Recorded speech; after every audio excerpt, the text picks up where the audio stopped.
Talking to Robert Griffin III, ESPN analyst. So you were in Baltimore with Greg Roman. His name is being thrown out here for the offensive coordinator position here in Washington, along with Eric Bieniemy, and really a list of, it's like 8 names deep. But tell us about Roman. What is special about him? Yeah, I mean, for Giro, I've said this multiple times. He's probably the best run game orchestrator I've ever seen in my entire career. So that's the problem. It's a blessing and a curse, though, because in Washington, obviously, you got a plethora of wide receiver options: Scary Terry, Jahad Johnson, Curtis Samuel. The list goes on. Logan Thomas at tight end. So is that the type of offense that you want to bring to Washington, where you're going to be run-based and it's going to be 2-3 tight ends? Because that's what Giro does. I don't know if that's the best fit. It'll be the best wide receiver core he's ever had as an offensive coach, and the most weapons, so maybe that can help him evolve. But the man can put together a game plan to have you run for 250 to 300 yards a game if he has to in the drop of an eye. So he is a phenomenal coach. It just depends on what you're looking for. If you're looking for a sophisticated pass game that's going to go out there and be able to dice people up and draw up options for the weapons and the Commanders have, I don't know if Giro is the right guy for that, but he can build you a team that can win, because in this league, the bottom line is the Eagles are the best rushing team in football, and they were playing in the Super Bowl. So Giro can get you that. It's just a matter of what are you looking for. What about Bieniemy? What's your take on him? Do you think he's just looking for a head coaching job? Do you think he's going to move over, do a lateral move as an OC, either in Baltimore or here? Maybe Arizona. I don't know. I mean, Arizona doesn't even have a head coach yet. So What do you think about Bieniemy? My feelings on Bieniemy, obviously I don't have firsthand experience working with Eric Bieniemy. I've been more upset with him, not with him, but about him, because every other coordinator that has had just an inkling of success has found a head coaching job over the past 3-4 years, but not Eric Bieniemy. I don't like the fact that he's being kind of shopped around or talked about of making lateral moves to be an offensive coordinator, when people are saying, hey, he doesn't call the offensive plays, but Andy Reid is coming out and literally saying, no, he does call the offensive plays. So I don't like the lateral moves. If I was him personally, I would not make the move to go be an OC somewhere else when I've got the greatest quarterback this game has seen ever in Patrick Mahomes playing QB. I keep going and trying to collect rings there until the team comes to their senses and gives me an opportunity to be a head coach. Because at this point, he has more than earned that opportunity, winning 2 Super Bowls in the last 3 years. It's just a matter of what is going on in those interviews, or maybe there's some things I've heard things about in his background that teams might be uncomfortable with.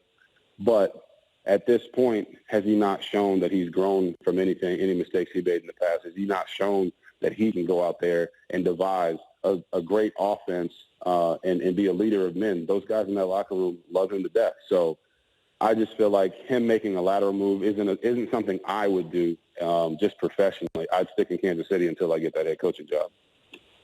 So you've met him, right? Talking about Bieniemy? Yeah, have you ever met him? Yes, I met Bieniemy. Nice dude?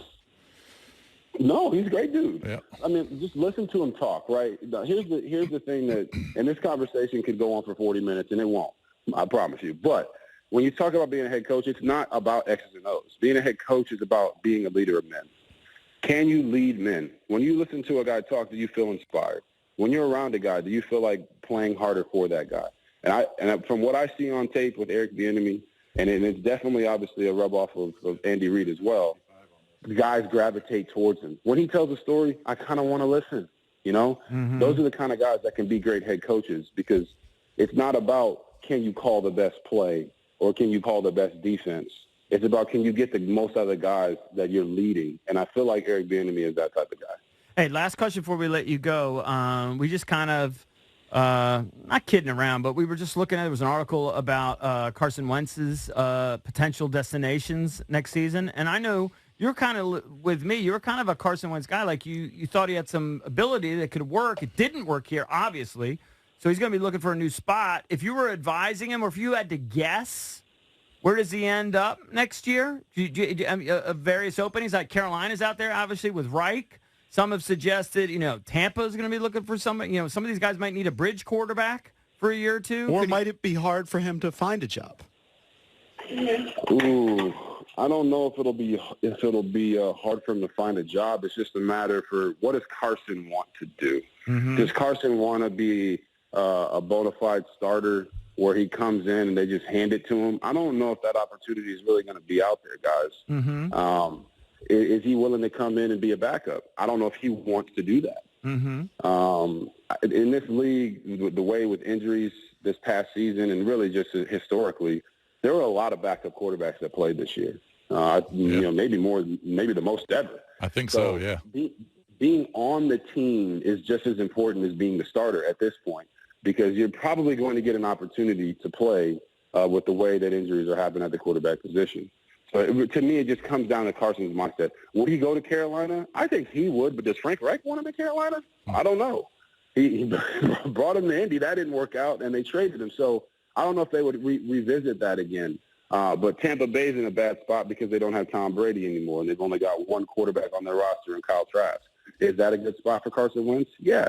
Carson Wentz is probably one of the more talented quarterbacks in the NFL right now when you talk about his arm strength and his ability to throw off platform and do all these different things. But as we talked about all year, his mobility has been severely hampered, whether it's want to or it's the knee injury that he had years ago. Who knows?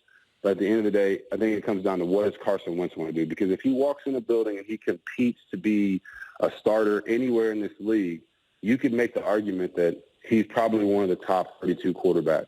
It's just a matter of, is a team willing to go down that road again when it hasn't worked out with him in 3 different places?